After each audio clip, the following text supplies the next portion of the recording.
This just in, actor Chadwick Boseman has died. He was just 43 years old. Everybody is the hero in their own story. He, of course, starred in Black Panther. The impact of that is something that nobody can actually write about yet. I hope people are proud when they finish watching the movie. He broke stereotypes and became a role model for Black youth. Boseman had been fighting colon cancer for 4 years, but never spoke about his diagnosis. Boseman has probably begun a weight loss regimen for a future role. Superpower you wish you had in real life. I wish I could freeze time. You gotta get sick of hearing Wakanda. No, I want Wakanda. I want us to be Wakanda. Wakanda represents a thing that people are proud of, people aspire to. We know what it's like to be beneath and not above. And that is what we went to work with every day. If we're around here assuming that the black characters in the show are criminals on drugs and deadbeat parents, then that would be stereotypical, wouldn't it?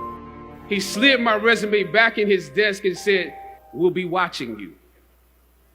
Once I got the first script, once I saw the role I was playing, I found myself conflicted.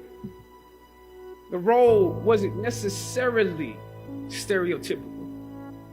A young man in his formative years with a violent streak pulled into the allure of gang involvement. That's somebody's real story. But I was conflicted because this role seemed to be wrapped up in assumptions about us as black folk. I was conflicted. It was just my luck that after filming the first 2 episodes, execs of the show called me into their offices and told me how happy they were with my performance. They wanted me to be around for a long time. They said, if there was anything that I needed, just let them know. That was my opening. I decided to ask them some simple questions about the background of my character, questions that I felt were pertinent to the plot. Question number 1, where's my father? The exec answered, well, he left when you were younger. Of course.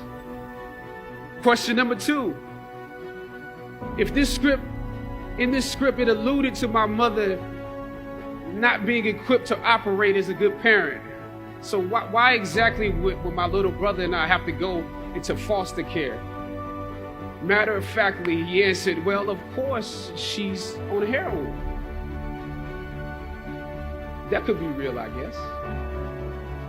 But I didn't want to assume that's what it was. If we're around here assuming that the black characters in the show are criminals on drugs and deadbeat parents, then that would probably be stereotypical, wouldn't it? That word stereotypical lingered. One of the execs pulled out my resume and began studying it. The other exec wore a smile, trying to live up to what they had promised me only a few moments before. If there's anything you need, just let us know. He slid my resume back in his desk and said, thank you for your concerns. We'll be watching you. I was let go from that job on the next day. A phone call from my agent. They decided to go another way. But when you have those moments alone, you start to wonder if there was a better way to handle it. And if you could have handled it better, maybe you could help your family. And then before you know it, you're broke. And you find yourself scraping together change just so you can ride the subway so that you can get the next job. And maybe if you could book something else, that would eclipse the feeling of doubt that's building. But it seems like you can't pay them to hire you now. My agents at the time told me it might be a while before I got a job acting on screen again. We're hesitant about sending you out to some people right now because there is a stigma that you're difficult.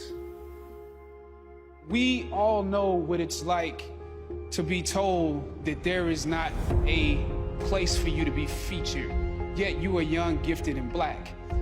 We know what it's like to be the tail and not the head. We know what it's like to be beneath and not above.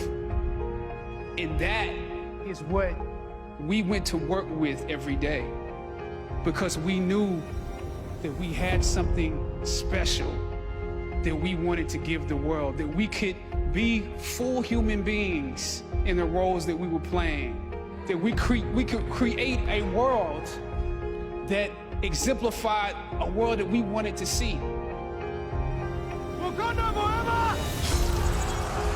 Well, Wakanda is not, you know, it's not a real place. It's a fictitious place in Africa. But I think it's become, you know, this idea of excellence and hope, and has become sort of a totem to a certain degree that people are proud of, people aspire to. Wakanda represents a thing that can make people in real life want to live up to a certain thing. There are two little kids, Ian and Taylor, who recently passed from cancer. And throughout our filming, I was communicating with them, knowing that they were both terminal. And what they said to me is, and their parents said, they're trying to hold on till this movie comes. And to a certain degree, it's a humbling experience, because I think back now to a kid and just, you know, waiting for Christmas to come, waiting for my birthday to come.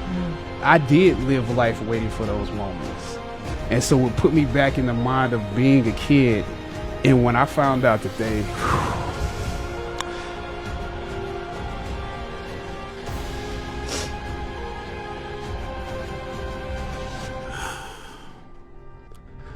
yeah, it means a lot. Sometimes you need to feel the pain and sting of defeat to activate the real passion and purpose that God predestined inside of you. Purpose crosses disciplines. Purpose is an essential element of you.